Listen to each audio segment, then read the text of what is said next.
Okay, ఈరోజు వార్తల్లో ఒక చిన్న విశేషంగా అందరూ భావించారు.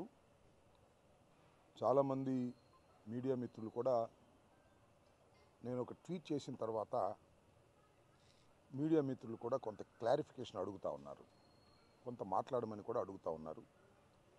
దాన్ని దృష్టిలో పెట్టుకొని ఈరోజు ఈ బయట ఇద్దామనే ఉద్దేశంతో మిమ్మల్ని అందరినీ పిలవటం జరిగింది. అదేమిటంటే ప్రశాంత్ కిషోర్ నోన్ యాజ్ పీకే గత ఎన్నికల్లో వైఎస్ఆర్ కాంగ్రెస్ పార్టీకి వ్యూహకర్తగా పనిచేసినటువంటి బీహార్కు చెందినటువంటి ప్రశాంత్ కిషోర్ ఈరోజు లోకేష్ని తెలుగుదేశం పార్టీని కలిశారని, ఆయన వ్యూహకర్తగా వారికి ఉండబోతున్నారనేటువంటి వార్త మీడియాలో వచ్చింది. ఆయన్ని రిసీవ్ చేసుకోవడానికి కూడా లోకేష్ అనే వ్యక్తి చంద్రబాబు నాయుడు గారి కుమారుడు వెళ్ళటం కూడా జరిగింది. దీన్ని చూసినప్పుడు కించిత్ ఆశ్చర్యం కలుగుతుంది. ఎందుకంటే గతాన్ని ఒకసారి మనం గుర్తు చేసుకోవాలి. ప్రశాంత్ కిషోర్ ఒక స్ట్రాటజిస్ట్, వ్యూహకర్త. దేశంలో అనేక రాజకీయ పార్టీలకు ఆయన పని చేసినటువంటి సందర్భాలు ఉన్నాయి, పని చేస్తాడు కూడా. అతను వృత్తే అది.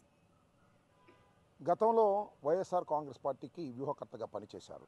నేను ఇక్కడ చాలా స్పష్టంగా చెప్పదలుచుకున్నది ఏమిటి అంటే, ఆయన వ్యూహకర్తగా పనిచేసిన రోజుల్లో ఇదే లోకేష్, ఇదే చంద్రబాబు నాయుడు ఆయన గురించి ఏమి కామెంట్ చేశారు, ఏమి మాట్లాడారు అనేది ఈ సందర్భంలో గుర్తు చేసుకోవాల్సినటువంటి అవసరం ఉన్నదని నేను భావిస్తా ఉన్నా. తెలుగు ప్రజలు కూడా దాన్ని గుర్తుపెట్టుకోవాలని ఈ సందర్భంగా చెప్పదలుచుకున్నాను.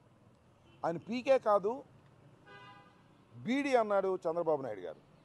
బీడీ అంటే బీహార్ డెకాయిట్. ఎక్కడి నుంచో బీహార్ డెకాయిట్ వచ్చాడు ప్రశాంత్ కుమార్.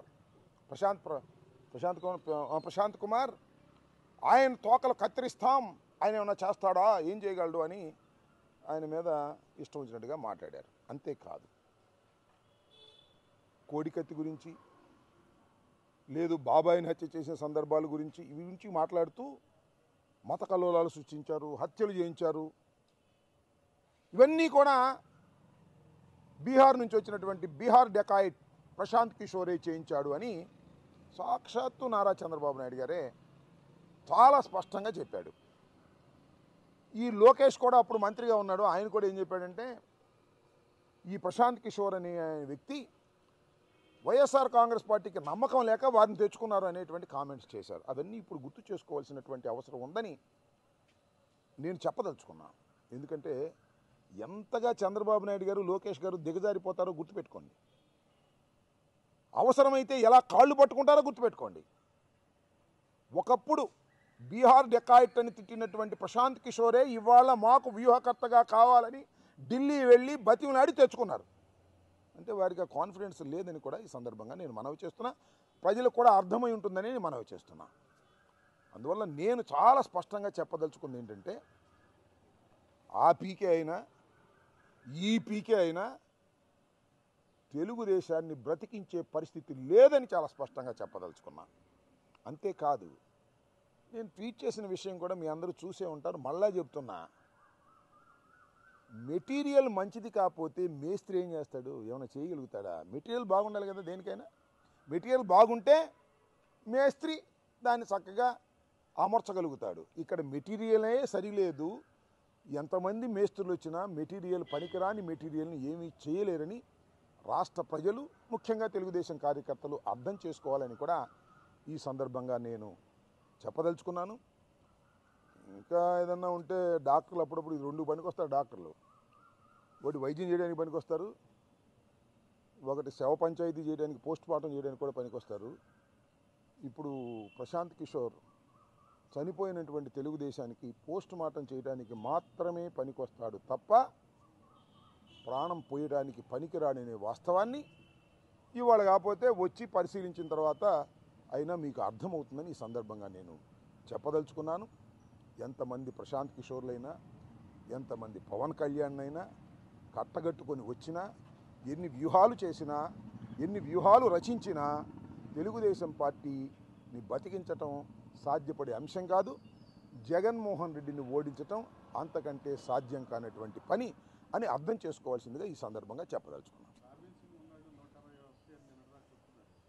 అంటే రాబిన్ సింగ్ పని అయిపోయిందనమాట. ఆ వ్యూహకర్త పని అయిపోయింది. కొత్త వ్యూహకర్త రావాల్సి వచ్చింది. అంటే ఇంతకు ముందు పనిచేస్తున్న వ్యూహకర్త వల్ల పార్టీ పైకి రాలేదు, ఇంకా దిగజారిపోయింది. అందువల్ల మరొక వ్యూహకర్తను తీసుకొచ్చారు అనేగా అర్థం. అంతేకాదు, చంద్రబాబు నాయుడు గారిని అరెస్ట్ చేసి 53 రోజులు జ్యుడిషియల్ రిమాండ్లో పెడితే ఏం చేశాడు పవన్ కళ్యాణ్? కొన్నాళ్ళు కనపడ లోకేష్ కొన్నాళ్ళు కనపడలా. ఎక్కడికి వెళ్ళాడు? వెళ్ళి పీకే కాళ్ళు పట్టుకున్నారని చెప్పారు. పీకే నేను రాను బాబు, అది చచ్చిపోయిన పార్టీ, నేను బతికిందని చెప్పినా మళ్ళీ ఏదో బతికినాడు స్పెషల్ బయటలో తీసుకొచ్చారని వింటున్నాం.